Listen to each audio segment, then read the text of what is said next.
aturan perang telah berakhir. Rusia membuat kesalahan besar yang tak termaafkan dengan melancarkan salah satu serangan paling mengerikan terhadap anak-anak Ukraina. Pembalasan terjadi secara langsung dan mutlak. Beberapa jam setelah serangan itu, kami mendapat laporan Amerika Serikat mencabut pembatasan utama terhadap Ukraina. Rudal Inggris dan Prancis kini menyerang jauh ke wilayah Rusia, menghantam kilang minyak dan pabrik militer yang tak mampu dipertahankan Putin.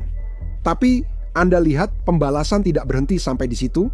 Amerika Serikat sekarang telah memberlakukan sanksi berat terhadap Rosneft dan Lukoil, dua perusahaan minyak terbesar Rusia. Pasar saham Rusia sedang anjlok dan Putin sangat marah. Tapi dia tidak punya siapapun untuk disalahkan selain dirinya sendiri. Dengan menargetkan anak-anak Ukraina, dia memaksa Barat menyatakan waktu berbicara sudah habis. Ini saat perang jadi urusan pribadi. Semua ini dimulai kemarin pagi, ketika Putin melakukan salah satu serangan paling mengerikan dalam perang ini. Drone Rusia menyerang taman kanak-kanak pukul 10.30 pagi waktu Ukraina.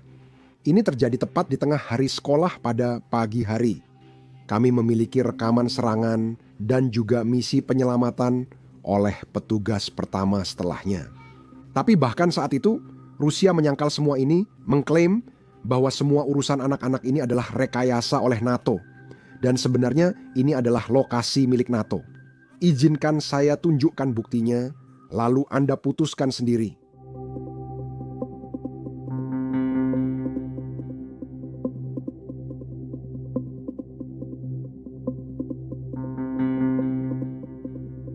Dan di sini kita juga melihat akibatnya, di mana petugas pertama berusaha mengevakuasi semua anak-anak. Kita bisa mendengar anak-anak memanggil ibu mereka.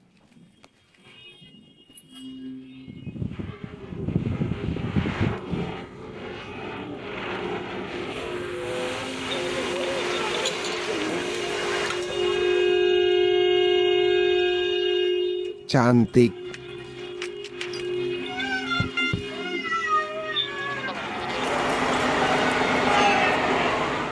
Sekarang, menurut beberapa propagandis Rusia, ini adalah balas dendam Rusia. Anda mungkin bertanya, balas dendam untuk apa? Baiklah, biar saya tunjukkan. Pagi itu, angkatan bersenjata Ukraina menggunakan Storm Shadow yang dipasok Inggris untuk menghancurkan pabrik kimia Rusia di Bryansk.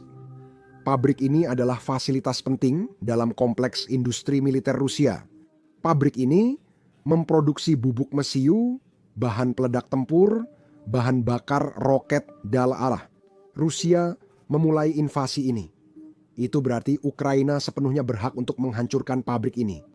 Dan sebagai balas dendam, Rusia menargetkan anak-anak taman kanak-kanak. Tapi menurut orang Rusia, anak-anak itu semua hanya aktor. Dan ini adalah fasilitas NATO. Tapi masalahnya, satu hal yang dilupakan Putin adalah meskipun dia sudah kehilangan semua belas kasih, seluruh dunia masih memilikinya. Dan disinilah dia agak lupa bahwa ibu negara sangat peduli pada anak-anak Ukraina. Penting mengingatkan semua penonton tentang hal itu. Beberapa bulan yang lalu, tepatnya bulan Juli, Presiden Trump secara terbuka mengakui bahwa ibu negara Melania lah yang meyakinkannya bahwa janji-janji Putin sebenarnya tidak ada artinya. Silakan dengarkan. Saya pulang bilang ke ibu negara dan sudah bicara dengan Vladimir. Hari ini katanya kami punya percakapan luar biasa. Oh benar.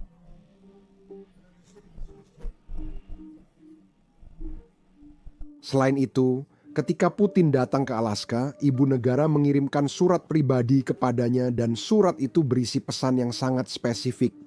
Surat itu meminta Putin untuk melindungi anak-anak Ukraina. Dan itu adalah sesuatu yang benar-benar tidak dilakukan oleh tentara Rusia. Mereka menculik anak-anak Ukraina, memindahkan ke Rusia, lalu membiarkan keluarga acak mengadopsi mereka. Yah, menurutku apa yang dilakukan Putin kemarin sudah kelewatan. Yah, itu karena hanya beberapa jam setelah serangan itu, kita mendapat laporan besar dari Wall Street Journal. Amerika Serikat mencabut pembatasan utama atas penggunaan rudal jarak jauh Eropa oleh Ukraina. Langkah ini bertepatan dengan upaya Trump untuk menekan Moskow agar mau berunding mengakhiri perang. Sekarang, saya ingin memperjelas detailnya karena kata-kata dalam laporan ini sangat spesifik. Dan itu ada alasannya. Amerika Serikat tidak memberikan izin untuk menyerang ke dalam wilayah Rusia karena Ukraina sudah memiliki izin itu. Mereka sudah menggunakan drone untuk masuk ke dalam. Kata-katanya menyebut Amerika Serikat mencabut pembatasan utama. Jadi muncul pertanyaan, apa sebenarnya pembatasan itu? Jadi begini, meskipun rudal-rudal ini buatan Eropa, terutama dari Inggris atau Prancis, mereka menggunakan data penargetan yang masih disediakan oleh Amerika Serikat. Jadi setelah Presiden Biden, data penargetan itu ditahan, jadi kami tidak melarang Ukraina menyerang wilayah Rusia. Apa? Prosesnya adalah jika Ukraina mengidentifikasi sebuah target, mereka harus meminta izin dari rekan mereka di Amerika Serikat. Permintaan itu lalu diteruskan ke PT Hexet, Menteri Perang dan Menteri Pertahanan. Jika dia setuju, Ukraina dapat menyerang target dengan data Amerika Serikat. Jika tidak, Ukraina tak bisa menyerangnya. Meskipun mereka memiliki misilnya, mereka sudah mendapat izin dari Inggris yang membuat misil itu, mereka tidak memiliki data penargetannya. Itulah hal besar yang sekarang tidak diputuskan oleh Amerika Serikat. Hak istimewa itu, atau saya rasa saya lupa kata yang tepat, namun Pat Hexet kini tak lagi bisa menyetujui atau menolak serangan itu. Tapi sekarang, kekuatan itu ada pada jenderal tertinggi Amerika Serikat di Eropa, yaitu Jenderal Alexis Greenwich. Dia juga komandan NATO saat ini. Menurut saya, lebih baik jika dia yang memutuskan. Karena dia jauh lebih pro-Ukraina dibandingkan Pete Hegseth. Bukan berarti Pete Hegseth itu anti-Ukraina. Pernah terjadi miskomunikasi antara pemerintahan dan Pentagon, dan kita tidak tahu siapa penyebabnya. Jadi, secara teknis, Amerika Serikat tidak memberikan izin untuk menyerang di dalam wilayah Rusia. Yang dilakukan Amerika Serikat hanyalah memberikan data sasaran untuk target-target yang dipilih oleh Ukraina. Ukraina memakai rudal buatan Inggris. Sekarang, hal teknis ini penting karena hanya beberapa jam setelah laporan ini keluar, Presiden Trump mengeluarkan pernyataan ini.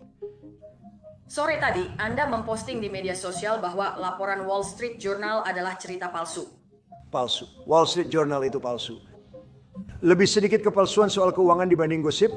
Bisakah kamu memastikan bahwa pemahamanku tentang apa yang sedang terjadi itu sudah benar? Menurutku cerita itu menggambarkannya seakan kita baru saja mencabut pembatasan intelijen Amerika Serikat.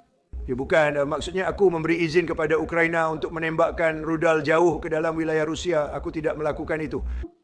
Kedua, mereka tidak memakai rudal kita, melainkan rudal Eropa atau dari tempat lain. Bukan rudal kita. Apa yang mereka lakukan, aku tak mengendalikan itu. Tapi aku mengendalikan rudal kita. Mereka tak menembakkan rudal kita. Itu cerita palsu. Wall Street Journal sering memuat berita palsu. Trump bukan penggemar Wall Street Journal, tapi laporan itu tidak menyatakan klaimnya. Laporan itu mengatakan, tidak pernah dikatakan bahwa, hey, Trump memberikan izin. Yang dikatakan adalah Amerika Serikat telah mencabut pembatasan itu. Itu benar karena kita melihat serangan Storm Shadow terjadi di fasilitas Rusia yang sudah kita bicarakan di awal video. Itu hanya bisa terjadi jika Amerika Serikat memberi data penargetan. Menurut saya, lucu sekarang kita justru memakai narasi ini, seolah-olah yang melakukan serangan bukan Amerika Serikat, melainkan Eropa, Ukraina, dan lainnya, tapi bukan kita. Karena saya merasa itu seperti yang dilakukan Rusia, itu adalah narasi Rusia di mana mereka menggunakan setengah kebenaran untuk mendukung pihak mereka. Sekarang, Rusia merasakan akibat perbuatannya. Saya tidak hanya mengatakan ini karena pernyataan tersebut. Dia juga membuat pernyataan serupa di konferensi pers yang sama. Dengarkan yang berikut ini. Kami tidak menjual senjata ke Ukraina, hanya ke NATO. Berbeda dengan sebelumnya bersama Biden, dia Belanda memberikan senjata dan uang tunai senilai 350 miliar dolar ke Ukraina, dan itu sangat bodoh. Tapi kita menjualnya ke NATO. Dan secara teori kamu bisa melakukan apa saja dengan itu. Jadi tidak harus ke Ukraina, tapi kemungkinan besar memang begitu. Yang dilakukan negara-negara sekarang adalah membeli. Maksud saya, ayolah, kita tidak bisa bilang kita tidak menjual senjata ke Ukraina, kita hanya menjualnya ke NATO. Kita tahu kemana senjata itu pergi. Itulah alasan kita menjualnya karena memang begitu prosesnya. Ukraina mengajukan permintaan senjata yang mereka inginkan. Permintaan itu kemudian diteruskan ke komandan NATO yang baru saja kita bicarakan. Kemudian dia memeriksa apakah Amerika Serikat memilikinya dan cukup. Lalu menyetujuinya.